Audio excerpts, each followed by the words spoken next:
பாம்பு தன் வாளால தலையில பட்டு பட்டு பட்டுன்னு அடிக்குமா. இது என்ன சொல்லுவாங்கன்னா வந்து இந்த சர்ப்பங்கிறது வந்து பாத்தீங்கன்னா நமக்கு வந்து சத்தியம் பண்ணி கொடுக்குது. எப்படின்னா வந்து எங்களை விட்டுடுங்க, மனிதர்களை எங்களை விட்டுருங்க, நாங்க உங்க வழிக்கு வரமாட்டோம், என்னை விட்டுடுங்க சொல்லி சத்தியம் பண்றதா சொல்லுவாங்க. அப்போ பாம்புங்கிறது தன் வாளால் பூமி மேல அடிச்சு சத்தியம் பண்ணி கொடுக்கும்னு சொல்லி ஒரு ஐதீகம் இருக்கு. சரி, இது ஒரு பக்கம் இருக்கட்டும். சோ இதுல வந்து பாத்தீங்கன்னா இப்படி இது சத்தியம் பண்ணி கொடுத்தோம், நம்ம அடிச்சதை கொல்லும் பட்சத்துல என்ன பண்ணணும்னா இந்த பாம்புங்கிறது அதன் கண்கள்ல, இந்த பாம்பு இறக்கும் தருவாயில அதோட கண்கள்ல நம்மளுடைய அந்த உருவத்தையும் நம்மளையும் அப்படியே ஸ்டோர் பண்ணிக்கோ, அதை சேவ் பண்ணி வச்சுக்கோன்னு சொல்லுவாங்க.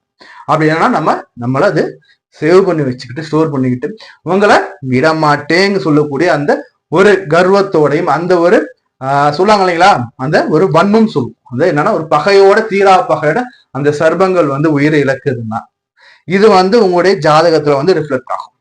உங்க ஜாதகம் வருமா சார்னா நீ இந்த பிரிவில் நம்ம பண்றீங்கன்னா அடுத்த பிரிவில் அதை ரிஃப்ளெக்ட் கொடுத்துரும். ஏன்னா நீங்க பிறந்த பிறகு கட்டத்தை யாராலையும் மாற்ற முடியாது. புரியுதுங்களா? இந்த ஜென்மால நான் பாம்புக்கு தீங்கு இழைக்கிறேன்னா அடுத்த ஜென்மத்துல அது வந்து எனக்கு ரிஃப்ளெக்ட் ஆகும். புரியுதுங்களா? இது ஒரு முக்கியமான ஒரு பாயிண்ட். புரியுதா? அடுத்த ஜென்மம் நீங்க வரும்போது எப்படி இருக்கும் பாத்தீங்கன்னா லக்னம் உள்பட லக்னம் ராசி எல்லாமே பாத்தீங்கன்னா இந்த ராகு கேதுகளுக்கு உள்ள இருக்கும். புரியுதுங்களா? இது வந்து பாத்தீங்கன்னா இதுல எத்தனையோ வகைகள்லாம் இருக்கு. எந்த வகையில் இருந்தாலும் அதோட பலன்கள் உங்களுக்கு கெடுதலை கொடுக்கும், கஷ்டத்தை கொடுக்குங்கிறது ஃபர்ஸ்ட் பாயிண்ட். புரியுதுங்களா? இந்த காலசர்ப தோஷத்துல இந்த ராகு கேதுகள் இயற்கையா வக்ர கிரகம் இல்லைங்களா, இந்த வக்ர கிரகத்தின் பிடிக்குள்ள உங்களுடைய நவ கிரகத்துல 2 போச்சுன்னா பாக்கி 7. இந்த 7 கிரகங்களும் உள்ள இருக்குன்னா ராசி லக்னம் வரை உங்களுக்கு காலசர்ப தோஷம் இருக்கு. இந்த காலசர்ப தோஷத்துக்கு கதை எப்படி வருது நம்ம பார்த்தாச்சு இல்லைங்களா.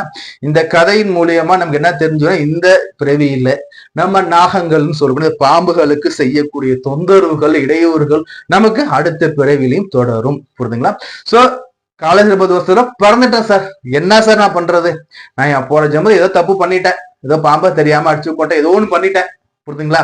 இப்ப வந்து பாத்தீங்கன்னா இந்த ஜென்மல பிறந்திருக்கேன், எனக்கு தோஷம் இருக்கு, நான் என்ன சார் பண்ணலாம், என்ன சார் வழிபாடுகள் பண்ணலாம்னா முதல்ல வந்து நாகசர்ப தோஷம்னு வந்தாவே நம்ம எல்லாமே பெரும்பாலுமே நம்ம சொல்றது வந்து பாத்தீங்கன்னா இந்த பெருமாள் ஆலயங்கள்ல இருக்கக்கூடிய அந்த கருட பகவானுக்கு வழிபாடுகள் வச்சுக்கோங்க.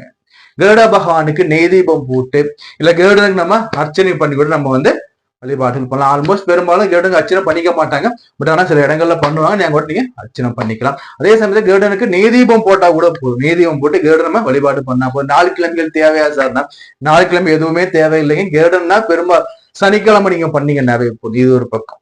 இன்னொரு பக்கம் என்ன சார் பண்ணலாம்னா நாகங்களுக்கு பால் வாங்கி கொடுக்கலாம். நாகங்களுக்கு வந்து பால் வாங்கி கொடுக்கும். எப்படி சார் நாகங்கள்னா பால் வாங்கி கொடுக்கலாம்னு பாத்தீங்கன்னா உங்கள் ஊர் பக்கத்துல உங்க வீட்டு அருகாமையில இருக்கக்கூடிய